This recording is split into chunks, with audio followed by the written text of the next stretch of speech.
আসসালামু আলাইকুম। সবাই কেমন আছেন? আশা করছি ভালো আছেন। যেহেতু শীত এসে পড়ছে তাই মোটার তরকারি খেতেই হবে।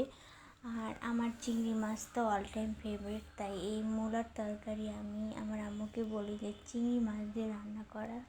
তাই আজকে আমি নিজেই রান্না করতেছি। তো প্রথমে কিছুটা পরিমাণ তেল ও 1 টেবিল চামচ পাঁচফোড়ন দিয়ে নাড়তে হবে। পাঁচফোড়ন দিলে অবশ্যই তরকারির যে স্বাদ হয় সেটা মজা হয়।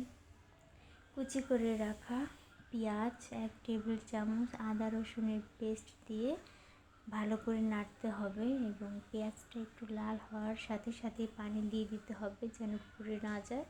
আবারও ভালো করে নাড়তে হবে এবং কষানো হয়ে গেলে সেই আগের চিংড়ি মাছগুলো যেগুলো আমি আগে থেকে ভাজা করে নিয়েছিলাম, আপনারা ভাজা না দিলেও হবে, কিন্তু ভাজা করে দিলে আরও বেশি মজা হয়। এখন আমি 1 টেবিল চামচ হলুদের গুঁড়া, মরিচের গুঁড়া, 1 টেবিল চামচ জিরার গুঁড়া, ধনিয়ার গুঁড়া, 1 টেবিল চামচ লবণ দিয়ে নাড়তেছি এবং কষানোর জন্য একটু পানি দিয়ে ঢেকে দেব যেন ভালোভাবে কষায়। তরকারিটা কষানো না হলে মজা হয় না। এখন আমি কুচি করে রাখা মূলাগুলো দিচ্ছি। মূলাগুলো দিয়ে ভালোভাবে নাড়তে হবে যেন মূলাগুলো মশলার সাথে মিশে যায়। মূলাগুলো সিদ্ধ হওয়ার জন্য 1 গ্লাস পরিমাণ পানি দিয়ে নিচ্ছি। আপনারা আপনাদের পরিমাণ মতো দিয়ে নেবেন।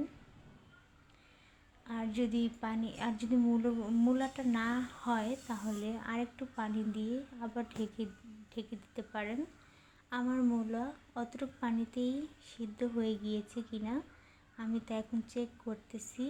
আমার মূলা সিদ্ধ হয়ে গিয়েছে এবং গ্রানটা খুব ভালো আসতেছিল, কারণ পাঁচফোড়ন দেওয়া হয়েছে তো। তরকারিতে পাঁচফোড়ন দিলে তরকারির স্বাদটা অনেক মজা হয়। এখন আমি আগে থেকেই কুচি করে রাখা কিছুটা পরিমাণ ধনে পাতা দিচ্ছি, কারণ মূলার তরকারি যেহেতু এমনি একটু স্বাদ কমই হয়, তার জন্য স্বাদ বাড়ানোর জন্য চাইলে আপনারা ধনেপাতা থাকলে দিতে পারেন। ধনেপাতা দিয়ে আমি ঢেকে দিয়েছিলাম যেন ধনেপাতার স্বাদটা তরকারির সাথে মিশে যায়। আমার তরকারি হয়ে গিয়েছে, একটা বাটিতে করে আমি পরিবেশন করে নিয়েছি। আপনারা দেখতেই পাচ্ছেন তরকারিটার কালারটা কি ভালো এসেছিল। আপনারা তরকারিটা সময় হলে একটু বেশি চুলায় রাখার চেষ্টা করবেন, তাহলে ঘন হলে এই তরকারিটা খেতে আরও বেশি মজা হয়।